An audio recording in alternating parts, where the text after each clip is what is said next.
Hello दोस्तों, इस video के अंदर हम एक बहुत ही इम्पॉर्टेंट टर्म को समझेंगे इंडियन एविडेंस एक्ट के, जो कि सेक्शन 3 के अंदर दी गई है, फैक्ट इन इशू। अब हम इसको क्यों समझ रहे हैं? क्योंकि हम अब उन चीज़ों को समझ रहे हैं इंडियन एविडेंस एक्ट के अंदर या बाकी किसी एक्ट के अंदर भी, जोन से टॉपिक सिर्फ और सिर्फ आपके एग्जाम के पॉइंट ऑफ व्यू से इंपॉर्टेंट है। जैसे हमने समझा कोर्ट की डेफिनेशन, जैसे हमने समझा रेलेवेंट वर्ड की डेफिनेशन, ऐसे ही आपकी एक टर्म है फैक्ट इन इशू, जो कि बहुत इंपॉर्टेंट है इंडियन एविडेंस एक्ट के अंदर। ऐसे ही अगर आपकी आगे की टर्म्स देखो जो इंपॉर्टेंट है, जो मैंने आपको मार्क भी करा रखी है, आप उस वीडियो को देख सकते हैं। उसके अंदर टर्म आती है आपके पास एविडेंस, बहुत इंपॉर्टेंट टर्म है। ऐसे ही प्रूव्ड, डिसप्रूव्ड, नॉट प्रूव्ड, ये टर्म्स बहुत इंपॉर्टेंट है जिसको हम एक एक करके समझेंगे। ऐसे ही may presume, shall presume, conclusive proof. उसके बाद सेक्शन 6 बहुत इंपॉर्टेंट है जिसके अंदर रेस गेस्टाई का प्रिंसिपल आता है। सेक्शन 7 बहुत इंपॉर्टेंट है, सेक्शन 8, सेक्शन 9। उसके बाद आप देखें तो सेक्शन 11 बहुत इंपॉर्टेंट है। ऐसे ही सेक्शन 14 बहुत इंपॉर्टेंट है, सेक्शन 17, 18, ये सारे जो सेक्शंस हैं, इंपॉर्टेंट जो सेक्शंस हैं, उनको हम इन वीडियोस में समझ रहे हैं। अब उसी के अंदर से एक टर्म आती है फैक्ट इन इशू। जैसे हमने रेलेवेंट और कोर्ट को या फैक्ट वर्ड को बहुत डिटेल में समझा, उसी तरीके से हम समझेंगे फैक्ट इन इशू क्या होता है। इससे लास्ट वीडियो के अंदर या उससे प्रीवियस वीडियो में हमने ये टर्म समझी थी कि फैक्ट क्या होती है। तो आपको ये पता है कि फैक्ट का एग्जैक्ट मीनिंग क्या होता है बहुत डिटेल के अंदर। इस वीडियो के अंदर हम देखेंगे कि फैक्ट इन इशू का मतलब क्या होता है। अब देखिए, फैक्ट इन इशू को समझने के लिए मार्कर, हाँ ये फैक्ट इन इशू को समझने के लिए अगर आप अपने बेयर एक्ट को देखेंगे, बेयर एक्ट की लैंग्वेज का फर्स्ट वर्ड पढ़ेंगे तो बोलता है the expression fact in issue means and includes. ये वर्ड मैंने आपको पहले भी बताया है, जब भी वर्ड यूज हो मीन्स एंड इंक्लूड्स, जब भी कौन सा वर्ड यूज हो मीन्स एंड इंक्लूड्स, ये जो डेफिनेशन होगी, चाहे आप किसी भी एक्ट के अंदर पढ़े, जब भी ये वर्ड आ जाएगा मीन्स एंड इंक्लूड, वो जो डेफिनेशन होगी वो एक एग्जॉस्टिव डेफिनेशन होगी, वो हार्ड एंड फास्ट डेफिनेशन होगी।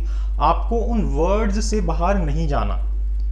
जो वर्ड्स इसके अंदर बोले गए हैं सिर्फ वही उसका मीनिंग होगा, आपने इसके अलावा कुछ और मीनिंग इंटरप्रेटेट नहीं करना। यह एक हार्ड एंड फास्ट डेफिनेशन है। तो fact in issue means and includes, क्या है? मीन्स एंड इंक्लूड्स, इस वर्ड को याद रखिएगा। अब देखिए, अगर आप बेयर एक्ट में से पढ़ें तो बिल्कुल यही डेफिनेशन दी गई है जो मैंने यहाँ पे लिखी है।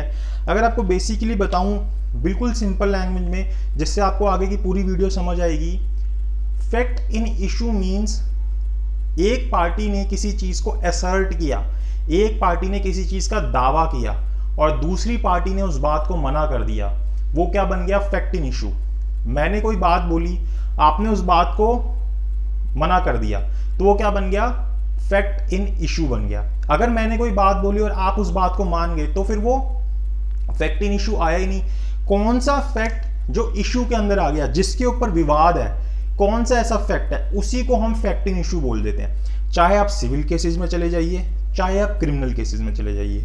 सिविल में प्लेंटिफ डिफेंडेंट पे कोई एलिगेशन लगाएगा या फिर कोई भी चीज बोलेगा, कोई तथ्य बोलेगा जिसको डिफेंडेंट डिनाई कर देगा। मतलब प्लेंटिफ कोई चीज असर्ट करेगा और डिफेंडेंट डिनाई कर देगा, वही चीज क्या बन जाएगी? फैक्ट इन इशू बन जाएगी। जैसे अगर एग्जांपल दूं, सिविल केस के अंदर ए ने बोला कि ये जो प्रॉपर्टी है ये मेरी है, जिसके पोजीशन में बी है। बी बोलता है नहीं, ये प्रॉपर्टी मेरी है। तो प्लेंटिफ कौन था? ए, जिसने कोर्ट में सूट इंस्टीट्यूट किया बी के अगेंस्ट और एक दावा किया, उसने एक असर्शन की कि ये प्रॉपर्टी मेरी है। वहीं बी क्या करता है? जो डिफेंडेंट है वो मना कर देता है कि ये प्रॉपर्टी इसकी नहीं है। तो ये चीज क्या बन गई? फैक्ट इन इशू बन गई। क्या बन गई? फैक्ट इन इशू बन गई। अगर आप क्रिमिनल साइड पे आए, क्रिमिनल साइड में जैसे मान लीजिए किसी व्यक्ति के ऊपर एलिगेशन लगती है, क्या लगती है? एलिगेशन लगती है कि उसने क्रिमिनल ब्रीच ऑफ ट्रस्ट किया। क्रिमिनल ब्रीच ऑफ ट्रस्ट किया मतलब कि प्रोसिक्यूशन ने एक्यूज्ड के ऊपर एलिगेशन लगाई कि इसने, मतलब एक्यूज ने ये क्राइम कमिट किया है। तो ये जो एलिगेशन लगी उसके ऊपर, ये क्या है? फैक्ट इन इशू है। जिस चीज को एक पार्टी ने बोला और दूसरी पार्टी ने मना कर दिया। तो चाहे आप सिविल केसेस में चले जाइए, चाहे आप क्रिमिनल केसेस में चले जाइए, फैक्ट इन इशू दोनों के अंदर ही आते हैं। जिस चीज को प्रूव करना है, जिस बात पे पूरा केस डिपेंड करता है, जिसको एक पार्टी बोल रही है ऐसा है और दूसरी पार्टी मना कर रही है, वही क्या होता है? फैक्ट इन इशू होता है। अब यहाँ पे हमें रेलिवेंट फैक्ट क्या होते हैं, इनके बीच में डिफरेंस भी जानना जरूरी होता है। इससे अगर आप प्रीवियस वीडियो देखोगे तो उसके अंदर हमने रेलिवेंट फैक्ट वर्ड का मतलब समझा था कि रेलिवेंट फैक्ट क्या होता है, all those facts which are connected to another fact. और वो रेलेवेंसी कैसे डिसाइड होगी, section 5 to 55 of Indian evidence act के हिसाब से। अगर वो इनके हिसाब से रेलिवेंट है तभी वो रेलिवेंट है, अदरवाइज वो लीगली रेलिवेंट नहीं होगा। और अगर वो लीगली रेलिवेंट नहीं होगा तो वो कोर्ट के अंदर एडमिसिबल नहीं होगा। तो रेलिवेंसी और फैक्ट इन इशू में बहुत बड़ा डिफरेंस है। फैक्ट इन इशू जिस चीज को हमें प्रूव करना है, और रेलिवेंट फैक्ट्स जो उस फैक्ट इन इशू से कनेक्टेड सारे फैक्ट्स हैं, जितने भी कनेक्टेड फैक्ट्स हैं उससे, वो सब क्या है, रेलिवेंट फैक्ट्स हैं। उनके पास अपनी प्रोबेटिव पावर्स होती है, मतलब कि उसके थ्रू आप फैक्ट इन इशू को प्रूव कर सकते हैं। और रेलिवेंट फैक्ट जरूरी नहीं कि सिर्फ फैक्ट इन इशू से कनेक्टेड हो, वो दूसरे रेलिवेंट फैक्ट से भी कनेक्टेड हो सकते हैं। इनको अभी हम एग्जांपल से और अच्छे से समझेंगे। पहले इस डेफिनेशन को देखते हैं फैक्ट इन इशू की। देखिए फैक्ट इन इशू क्या होता है, एनी फैक्ट, कोई भी तथ्य है, मतलब आप फैक्ट का मतलब अब आप जानते हैं, अगर नहीं जानते तो उस वीडियो को जरूर देखिएगा कि फैक्ट क्या होता है। वो भी एक मीन्स एंड इंक्लूड्स डेफिनेशन है, मतलब कि एग्जॉस्टिव डेफिनेशन है। तो एनी फैक्ट फ्रॉम विच, जिससे क्या कर रहे हो, ईदर बाय इटसेल्फ, या तो खुद, और in connection with other facts, या फिर दूसरे फैक्ट से कनेक्शन में, द एग्जिस्टेंस, नॉन एग्जिस्टेंस, होना या ना होना, नेचर और extent of any right, liability और डिसेबिलिटी। क्या कर रहे हो, किसी भी चीज के अंदर राइट, लायबिलिटी और डिसेबिलिटी को क्या किया जा रहा है, असर्ट या डिनाई किया जा रहा है किसी भी सूट के अंदर, इन एनी सूट और प्रोसीडिंग, किसी भी सूट या प्रोसीडिंग के अंदर, किसी भी सूट या प्रोसीडिंग के अंदर क्या किया जा रहा है, असर्ट या डिनाई किया जा रहा है। एक व्यक्ति दावा कर रहा है और दूसरा उससे मुकर रहा है, एक व्यक्ति असर्ट कर रहा है इनमें से कोई भी चीज और दूसरा व्यक्ति उसको मना कर रहा है कि ये चीज ऐसी नहीं है, उसी को हम क्या बोलते हैं, फैक्ट इन इशू बोल देते हैं। जैसे ये बेयर एक्ट का ही एग्जांपल है, ए के ऊपर एलिगेशन लगती है कि उसने बी का मर्डर किया है। क्या एलिगेशन लगती है, कि उसने बी का मर्डर किया। इस तरीके का उसके ऊपर क्या लगा, एलिगेशन लगी कि ए ने बी का मर्डर किया है। अब उसके ऊपर ये एलिगेशन लगी कि उसने उसका मर्डर किया है, तो यहां पे देखिए फैक्ट इन इशू क्या क्या बनेगा। प्रोसिक्यूशन क्या करेगी, वो ए के ऊपर एलिगेशन लगाएगी या उसके ऊपर एलिगेशन लगा, क्या क्या बोलेगी, फैक्ट इन इशू क्या क्या बनेगा, कि किस चीज को इसमें हमें प्रूव करना है, कि ए कॉजेज बीज डेथ। तो यहाँ पे ये एक फैक्ट इन इशू है कि क्या ए ने बी की मृत्यु की है, हत्या की है या नहीं की है। तो ये क्या है, फैक्ट इन इशू। ए बोल रहा है मैंने नहीं की, लेकिन जो बी की प्रोसिक्यूशन साइड है वो बोल रही है कि ए ने की है। तो यहाँ पे क्या चीज हमें डिसाइड करनी है, किस चीज को हमें डिसाइड करना है कि ए ने इसकी हत्या की है या नहीं की है। तो ये क्या बन गया, फैक्ट इन इशू बन गया।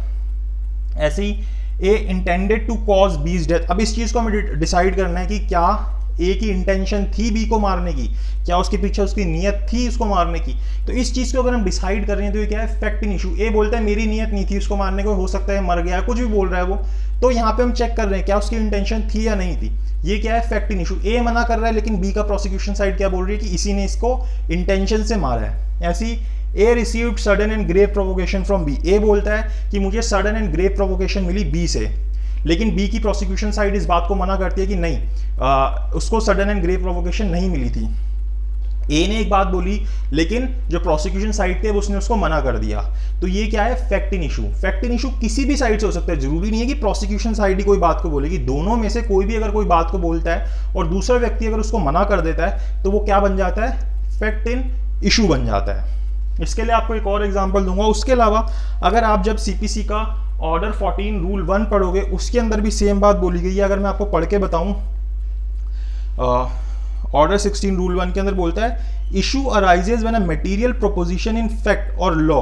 क्या बोलता है कि इशू कब अराइज होता है, जब कोई मटेरियल प्रोपोजिशन इन फैक्ट और law is affirm by the one, एक उसके लिए हाँ कर रहा है कि हाँ ऐसी चीज है, and the other party denied by the other, और दूसरी पार्टी मना करिए नहीं ऐसी चीज नहीं है, तो वो क्या बन जाती है, फैक्ट इन इशू बन जाती है। तो ऑर्डर 14 रूल 1 के अंदर भी यही बात बोली गई है जो सेक्शन 3 के अंदर फैक्ट इन इशू के लिए बोला गया है।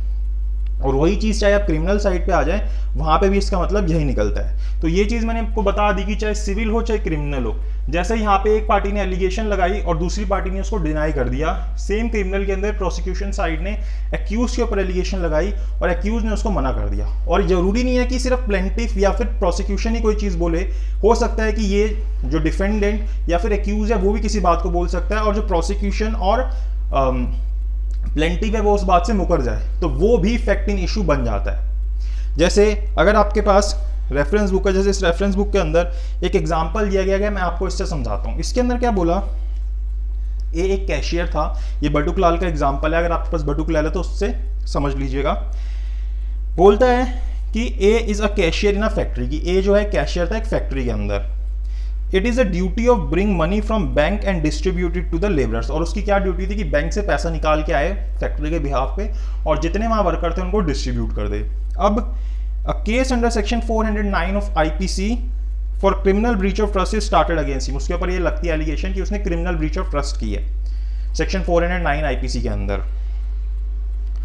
The case against him is that he had brought 25,000 from the bank and misappropriated rupees 13,000 out of it। उसके ऊपर ये लगता है कि वो 25,000 रुपये बैंक से निकाल के लाया और 13,000 रुपये उसमें से उसने क्या किया, मिस एप्रोप्रिएट कर दिया, मतलब कि अपने पर्पस के लिए या कोई भी सही पर्पस के लिए यूज नहीं किए। A says in his defence that he brought the cash, लेकिन ये कहता नहीं मैंने ऐसा कुछ नहीं किया, मैं तो कैश लेके आया था और मेरे को उस दिन घर जाना था या लीव पे जाना था, तो मैं बी को ये पैसा देके चला गया था। On the leave day, he, according to the direction of the manager of the company, handed over 25,000 to the B, the assistant cashier, जो कि एक assistant cashier था, B जो था। Now the question is whether A is liable for criminal breach of trust। अब यहाँ पे question आ होता है कि क्या A जो है वो liable होगा criminal breach of trust के लिए।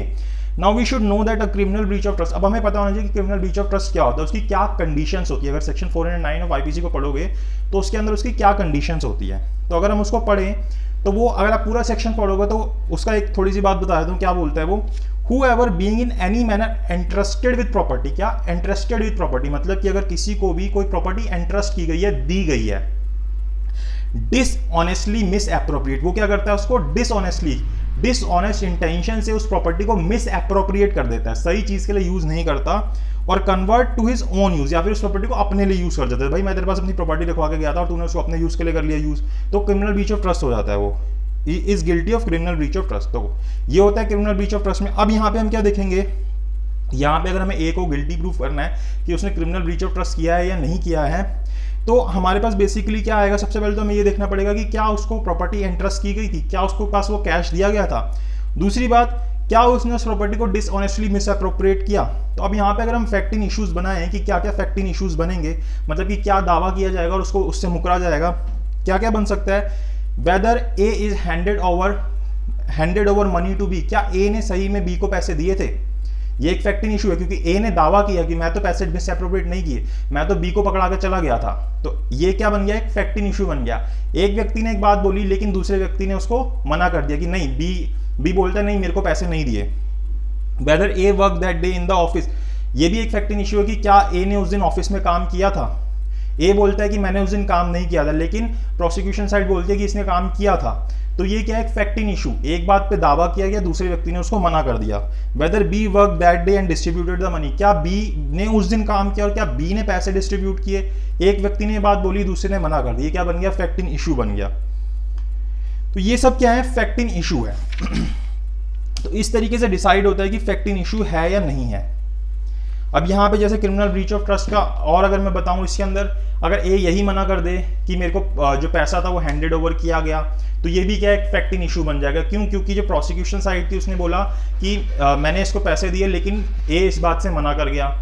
ए इस बात से मना कर जाता है कि, या ए बोलता है कि मैंने ऐसा कुछ किया ही नहीं, सीधा सीधा वो हर चीज से मुकर गया, तो ये भी क्या एक फैक्ट इन इशू। इसने बोला इसने क्रिमिनल ब्रीच ऑफ ट्रस्ट किया, ये इस बात से मुकर गया।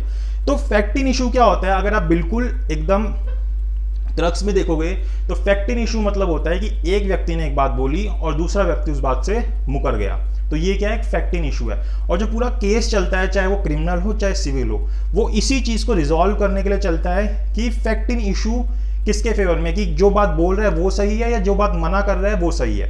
पूरा केस इसी के अराउंड चलता है। जब आप जजमेंट राइटिंग करेंगे, अगर आपके एग्जाम में जजमेंट राइटिंग आती है, तो वहां पे भी जब आपके पास जो क्वेश्चन दिया होगा उसमें से आपको इश्यूज फ्रेम करने होंगे कि फैक्ट इन इशू क्या है कि मुझे जजमेंट राइटिंग किस चीज़ पे करनी है, जो मैं अब अपने आगे का आंसर लिखूंगा ये इस केस के अंदर, मतलब जो मेरे को ऊपर प्रॉब्लम दी गई है उसके अंदर इश्यूज क्या है, उसके अंदर प्रॉब्लम क्या है, वो फ्रेम करूंगा। जब इश्यूज फ्रेम करूंगा उसी को तो आगे फिर एक एक करके सॉल्व करूंगा। तो यही होते हैं फैक्ट इन इशू, जिसके ऊपर पूरा केस डिपेंड कर रहा होता है। अगर मैंने आपके ऊपर कोई एलिगेशन लगाया और आपने उस बात की हामी भर दी कि हाँ मैंने ये चीज़ की, तो फिर तो केस खत्म, फिर तो कोई चीज़ है ही नहीं, फिर आपको सजा हो जाएगी उसके अंदर। तो फैक्ट इन इशू क्या होता है, मैंने एक बात बोली और आप उससे मना कर गए, वो क्या बन जाता है, फैक्ट इन इशू। सो इस वीडियो के लिए इतना ही। अगर आपको वीडियो अच्छी लगी हो तो लाइक शेयर सब्सक्राइब कीजिएगा। और इसके अंदर हमने समझा फैक्ट इन इशू, इसी तरीके से हम आगे के जितने भी इंपॉर्टेंट सेक्शंस हैं वो साथ साथ समझते रहेंगे।